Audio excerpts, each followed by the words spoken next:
Welcome to Fitness Friday on 107.9 FM The Berg. I'm your host, Meg Boschin. We talk a lot about commitment on this show. As one of the 4 pillars of fitness, commitment belongs to the mental pillar, but directly affects the physical, as we need some level of commitment for any physical gains to be realized. What I've realized over 30 plus years in the fitness world is that commitment begins way before the actual physical act of engaging in whatever we're committing to. We must first be thinking about a better way, and then we may start to talk about a better way of living, for example. We may say things like, I need to do this, or I should start doing that. Even, I want to do it. You get it. But most people never make it to the actual commitment part or doing part. Okay, what am I going to do about these needs, these shoulds, and wants? What am I actually going to do? A lot of us never do anything. We leave it at the thinking and talking stages, and then we move on to another whim or another idea. Commitment makes us pause and do, and that is the hardest part. To pause and do. Take the step. Get out of bed for an early workout or not buy the junk food in the grocery store. So what makes one person take the step and do while another person can never get their footing on the way to real change? What's missing at this point? Well, I believe it's motivation. Where does the motivation come from to take the final step and act? Well, lots of places. For example, the reason I chose to commit to yoga is the fact that it benefits the mind, the body, and the soul. That's a lot of value packed into one practice. I see value in that, and that motivates me. What's your reason for thinking exercise would be a good idea? Perhaps a health issue is nudging you to get on track, or your weight. That's pretty common. Perhaps you want to lose weight. Ask yourself why exercise would be a good idea for your life. What's your motivation? Next, maybe commitment is easy for you at the beginning, but then you lose interest. Maybe you never even start.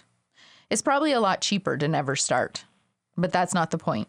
I want you to start. Whatever the case may be for you, I want you to ask yourself, what's my motivation? Is it sustainable? What's my end goal? They're all big questions. I hate to say it, but sometimes we purposely set ourselves up for failure. So take some time and maybe write these down. Again, what's my motivation? Is it sustainable? What's my end goal? No matter what your goal is, could be to improve your golf game, to join a gym or a studio, start playing pickleball or tennis, joining a running group. Just ask yourself why. Then ask yourself how. And then ask yourself when. When am I going to do this? And then, of course, why. Why do I want to do this? Right? How will I do it? When would I like to make time for this? This will make it a very conscious decision rather than an impulsive one. Like, for example, because everyone is doing it, or I think it will really benefit my overall health and energy levels, right? The latter offers health gains that will keep you coming back for more, and the former is just something to talk about. You want something that keeps you coming back for more on a deeper level. You also want a community that's in it for the same reasons, building a strong framework for lasting commitment. As I've mentioned, I've been in the fitness industry for over 30 years. We all recognize those people that are really committed. They're still showing up 30 years later, every single day. It's a part of their lifestyle. So pick something worth committing to. Pick something that nourishes you on all levels of being, mind, body, and soul. Pick something that will keep you coming back for many years to come. Pick something that's sustainable for you. An investment in your health is the best investment you can make. I once heard a centenarian say, A centenarian is someone who lives for over 100 years. Their advice to their successors was, plan for longevity. You just might live a very long time.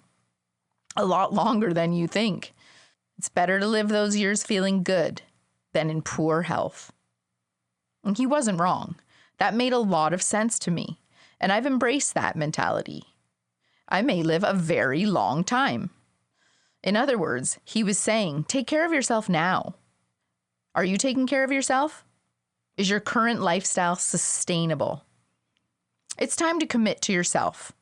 Make you the motivation. Maybe commitment is simply the practice of constantly reminding ourselves that we're worth it. You could try a Yama Club today and find out what a real yoga practice feels like. You can reconnect with yourself, mind, body, and soul on all pillars of fitness. You're listening to Fitness Friday on 107.9 FM The Berg. I'm your host, Meg Boschin. We've been discussing how you can live long and prosper